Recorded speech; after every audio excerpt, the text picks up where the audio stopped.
All right. My gosh. Woohoo! What a day. Oh my gosh. Having fun here today. Are we going live? Are we Yeah, I live? think yeah, we're live for the last 5 seconds, Woo! I think. We're live for 5 seconds. My gosh. We're talking today, Scott and I, we were talking about, are you prepared? I mean, what do you do to prepare for your gigs, prepare for your life, prepare Prepare for for a any hurricane. a hurricane's coming? What are you going to do? you know, uh, seriously, uh, I think one of the questions he was mentioning that's in the thing is how do you keep the stress from yourself when things are you're about to do an event? What I call that is troubleshooting. I troubleshoot all almost. Sometimes I put a responsibility on the entertainer, but I troubleshoot a lot where I'll call them and make backup and say, "Are you sure you got everything you need for this weekend?" Now, I don't have to do that. I just do because I'm a little anal retentive here. But I want my events through my company to go as well as they can. So I'll say, hey, just want to make sure you got everything. Is there anything you need from me or a question? Have any questions? Because on that day, I won't be able to answer the questions because I'm doing the event too. So I mean, I'm being an entertainer and they're being an entertainer, so we don't have uh, time to go over that at the time. And I'm be there a few hours early so they can call me on my phone if they need to get to the event or something or any troubles. So we troubleshoot. And I know you bring up a lot of times backup mics, backup systems, backup cords, just in case. And this is what I tell to my people too. In my contract to the place they're going, they're supposed to provide table and chairs for all the artists, like the character artists, the face painters, the fortune tellers, or whatever. And I tell them, I don't care.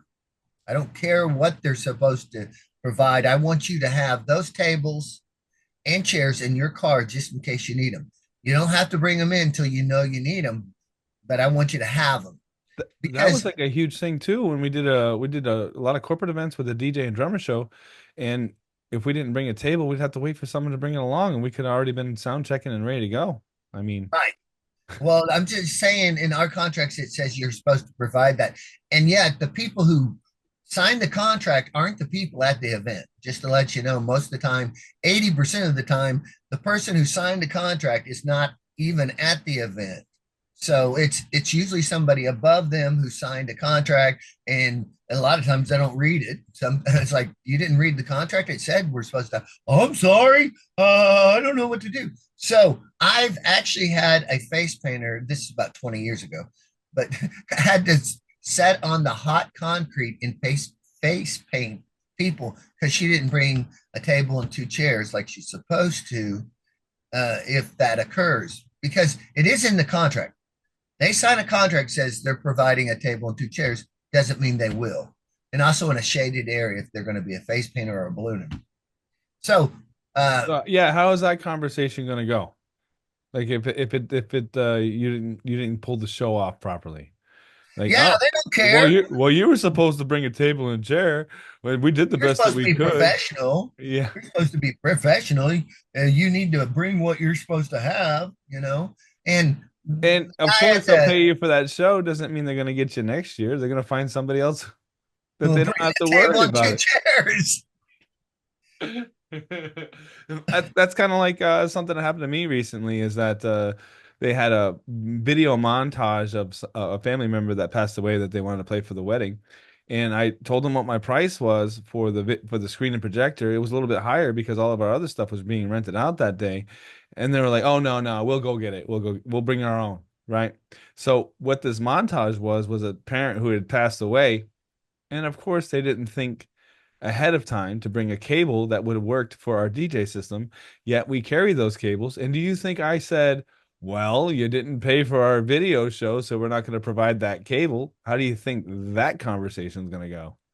And being prepared, just like he just said there, even though he's not going to be a butt there, he's going to get some brownie points for having extra equipment that could work with their equipment. Maybe get some brownie points. I've done so much stuff with Yeah, clients and they don't even care. They just thought it was like supposed to be there. Maybe. yeah.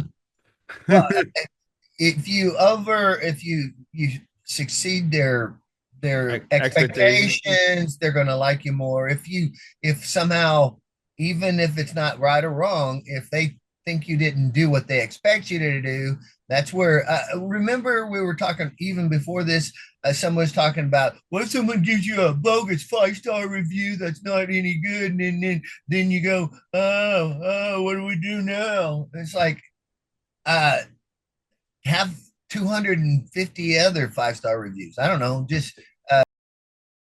I was saying inside this other group that somebody said they were getting bogus 5-star reviews, and I explained that one of my IT techs that I first hired told me that he had a bogus review about the meal that he prepared.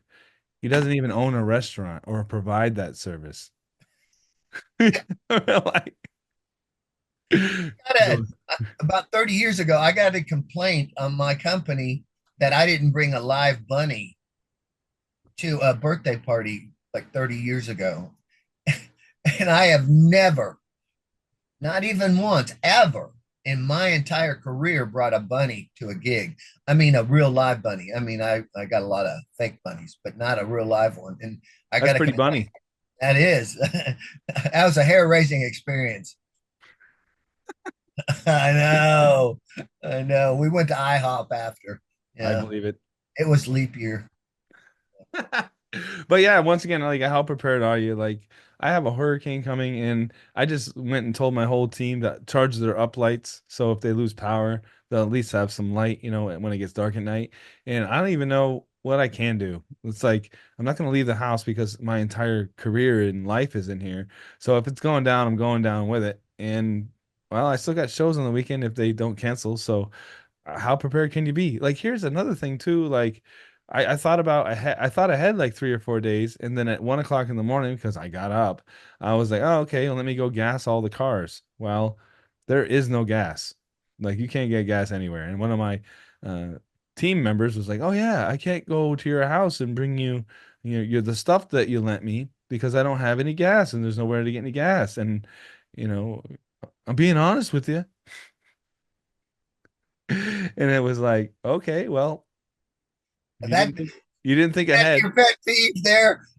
You You're didn't being honest with me now, but you've been lying to me all my life besides this time. as soon as I'm someone really says being I'm honest with you this time.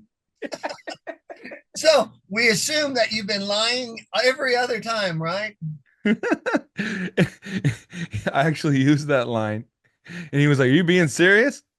Well, if you have to clarify when you're being honest, yes. Like, For business owners or business, when you work with people, do they really have legit excuses? You know, because if I find excuses that aren't true and I don't believe them, I hate to say, but I they go down on a list on my list of people I want to work with, because if they're just going to lie about something that doesn't really matter, then they're probably going to lie about something that does matter. I think when we got into this a little in one of the last things, I would, with my company, I would, if they something went wrong at an event and they didn't tell me, but the client told me, I would be very angry or very unhappy with my entertainer there, because what they could have done is called me and said, I don't know why this happened, but something happened. And you might want to troubleshoot that, because you could call them and say, well, how did it go and everything. And if they don't do that, and I find out they did something really icky or something pretty much, they'll go back to the bottom of the list. Everybody, or not everybody, that's not a universal qualifier here, but a lot of people have a list of like agents who they want to work with the most. And that's the people who are going to show up on time. They're going to do what they're supposed to do. They're not going to be grumpy at a gig. They're going to show up in, proper attire. They're going to get there way beyond time, because we never know with traffic or anything what could happen. So we're there early. If this is what you do, okay. Now, we had mentioned, I think a few weeks ago, there are weekend warriors who really have another job and they're just, they're not, every once in a while they'll do a DJ gig or they'll do some kind of gig, but they're not really invested in it. They don't have all the equipment they really need. They don't have the backup to the backup. And, but when you're using them, you know that. And then Scott sometimes puts an extra person on the same event just in case, to troubleshoot.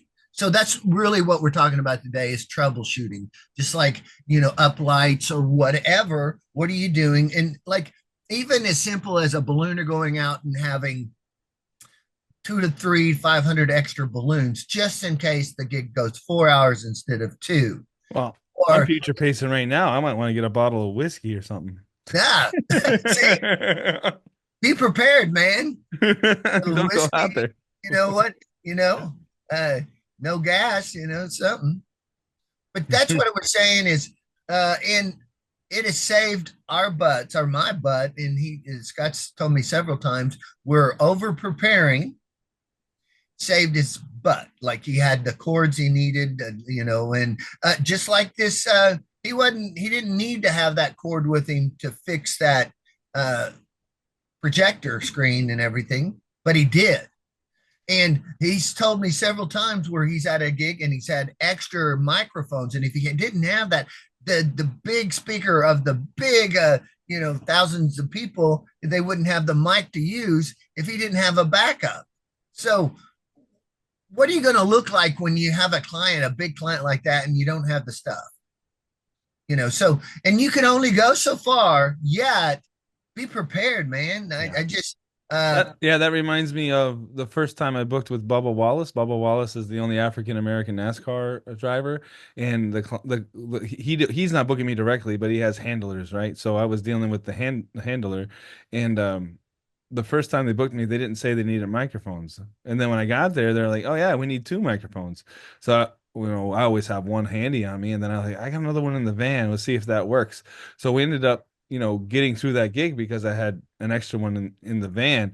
And then, this ends up becoming a return client because I was able to get him out of a tight spot. So the next year, I ended up buying a really expensive pair of microphones because I understand that when you're at a place like the NASCAR Daytona 500, there's all these different people that are there using up frequencies. So basically, I spent a good chunk of change, like $1,300, $1,400 to have dual microphones just so that our superstar clients were able to be heard in the mix.